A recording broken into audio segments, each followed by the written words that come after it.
Saber Cotidiano apresenta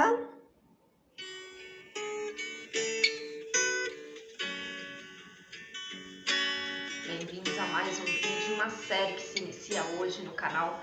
Aqui bem-vindos porque a gente vai falar sobre capitalismo e pulsão de morte. Esse é um livro recente do Byung-Chul Han e articula alguns pensamentos já trazidos por ele em outras obras, ao mesmo tempo que traz uma explicação um pouco mais detalhada sobre essa questão de vida e de morte na sociedade atual.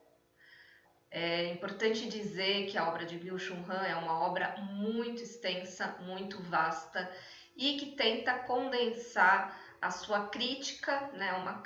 São ensaios, no geral, que visam entender um pouco, explicar a situação na nossa sociedade atual, contemporânea, o capitalismo contemporâneo e os efeitos nas subjetividades, nas relações de trabalho, nas relações interpessoais, na relação de si para consigo.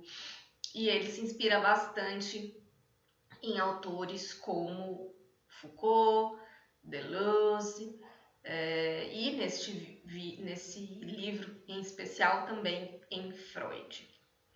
Mas, na verdade, o que chama a atenção é como a gente pode articular esse pensamento de Byung-Chul Han, os vídeos recentes que a gente fez aqui no canal sobre os pensamentos de Vladimir Safatli, que também dialogam nessa perspectiva de entender o capitalismo e seus efeitos psíquicos. Pois bem, a gente já sabe que a gente está diante de uma situação de esgotamento, de colapso mental, em que as pessoas se otimizam suas vidas, sociedade do desempenho, que leva a um sintoma de estar contra si próprio, né? De exigir tanto de si a ponto de começar a se achar insuficiente e se odiar por isso, né? E essa frieza e indiferença para consigo mesmo, vai dizer Byung-Chul Han, é também um reflexo da frieza e indiferença com relação ao outro. E o que está por trás desse fenômeno? São fenômenos de autoafirmação, né, de busca por desempenho, nos quais ele vai associar, na verdade, a uma sensação, né, um desejo de destruição. Então, essa questão do temor da morte, como na verdade a pulsão, o que gera, né, impulsionamento para um desempenho cada vez mais frenético, que a pessoa tá ali, ela sabe que se ela continuar ela vai morrer, ela vai ter um burnout, ela vai passar mal, e ao mesmo tempo ela continua, né? Ela se apega a este sofrimento, né? Em busca de um ideal que não vai levar a lugar nenhum. Então, a autodestruição e a autoafirmação viram uma coisa só na sociedade atual. E a pulsão de morte está ali como motor, né, desse movimento. Num outro momento do texto, ele também vai fazer uma divisão entre morte e vida.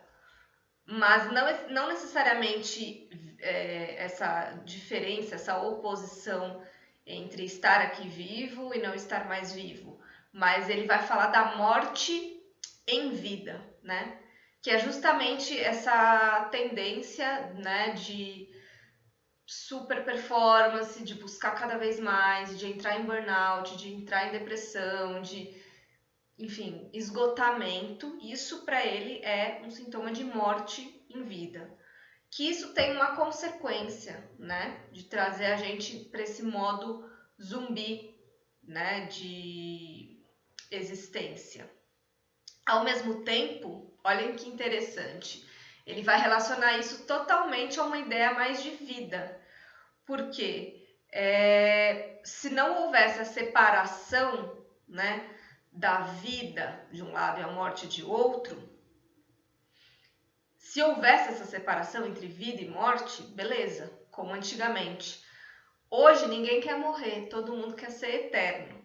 Só que nessa busca por eternização, nessa histeria pela saúde, que na verdade não é saúde, é uma busca por desempenho do seu corpo, é uma busca por aparências específicas, é a própria busca de um desempenho dentro de uma idade, de uma faixa etária que seu corpo talvez não consiga atingir, né? É a constante busca por continuar jovem que gera essa morte em vida, né? E que não permite a gente aceitar a morte como um momento diferente do da vida. Então a gente acaba trazendo a questão da morte para a vida, alimentando a nossa existência mortiferamente, digamos assim. E esse é um movimento muito atual, não é um movimento que já existia antes, né? Não tem por que a gente negar a morte, né? A vida que é vida vai dizer sim à morte, mas a sociedade atual ela nega a morte, negando assim a si mesma e entrando nessa conjunção de vida morta, vida mortificada.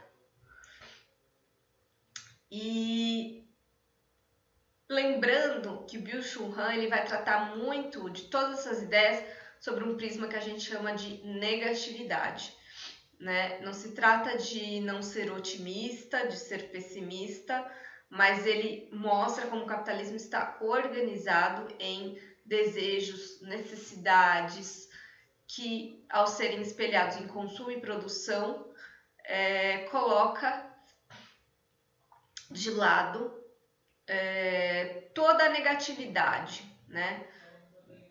Tudo que pode ser tedioso, confuso, tudo que talvez não leve a lugar nenhum, né? Tudo tem que ser cronometrado, medido, tudo tem que servir para alguma coisa, tudo tem que deixar a gente feliz, a gente não pode ter momentos de tristeza, a satisfação das nossas necessidades deve ser plena, né? E então não é que ele faz um ode à negatividade, mas ele mostra como a negatividade é essencial para uma existência sadia.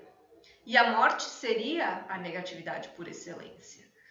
Então, não se deve esquecer que se a gente quer estar bem, se a gente quer passar por essa existência de uma maneira menos mortificada, a gente tem que sim se deparar com o luto, com aquilo que a gente não consegue resolver, com as questões internas, com as frustrações, com a falta, com o tédio, e não é nada disso que propõe a sociedade atual.